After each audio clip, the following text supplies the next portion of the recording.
नमस्कार, मी आहे रिंकू आणि तुम्ही पाहत आहात नागपूर समय मराठी बातमीपत्र। आजच्या विशेष बातमीपत्रामध्ये आपलं मनपूर्वक स्वागत। राज्यातील आणि आपल्या परिसरातील महत्त्वाच्या घडामोडी, राजकारण, समाज, आरोग्य, संस्कृती क्षेत्रातील ठळक बातम्यांचा वेध आपण घेणार आहोत। तर चला करूया सुरुवात आजच्या महत्त्वाच्या बातम्यांसोबत।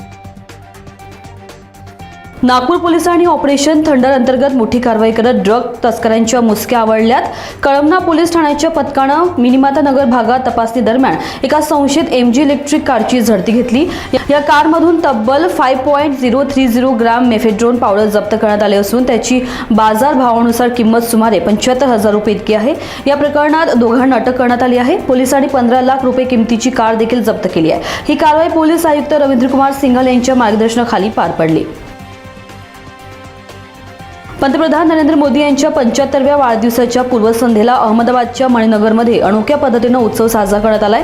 फुलांपासून भारताचा नकाशा तयार करण्यात आला आणि त्यावर नमोत्सव असे लिहून गरबा खेळण्यात आला।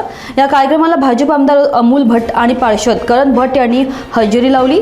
अमोल भट्ट यांनी सांगितले की भारताच्या नकाशावर नमोत्सव लिहून आणि गरबा खेळून आम्ही पंतप्रधान मोदींना शुभेच्छा देत आहोत। पंतप्रधान नरेंद्र मोदी आज 17 सप्टेंबर 2025 रोजी आपला 75वा वाढदिवस साजरा करतात। या खास दिनानिमित्त देशभरात विविध कार्यक्रमांचे आयोजन करण्यात आले।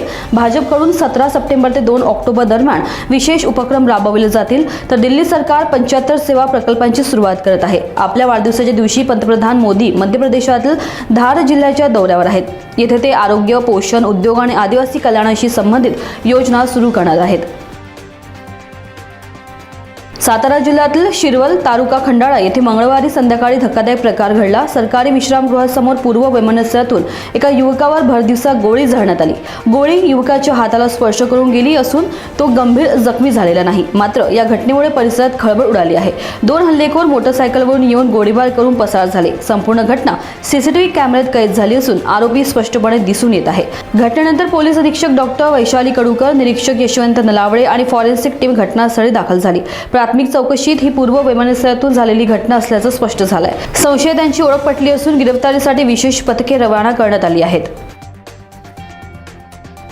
तर आजच्या मराठी बातमीपत्रामध्ये इतकंच। महाराष्ट्रातील प्रत्येक महत्त्वाची आणि विश्वसनीय बातमी सर्वात आधी जाणून घेण्यासाठी जोडलेले रहा नागपूर समयसोबत। पहा, जागरूक रहा, कारण इथेच मिळतात सर्वात अचूक बातम्या सर्वात योग्य वेळी। आपली आणि आपल्या कुटुंबाची काळजी घ्या। नमस्कार।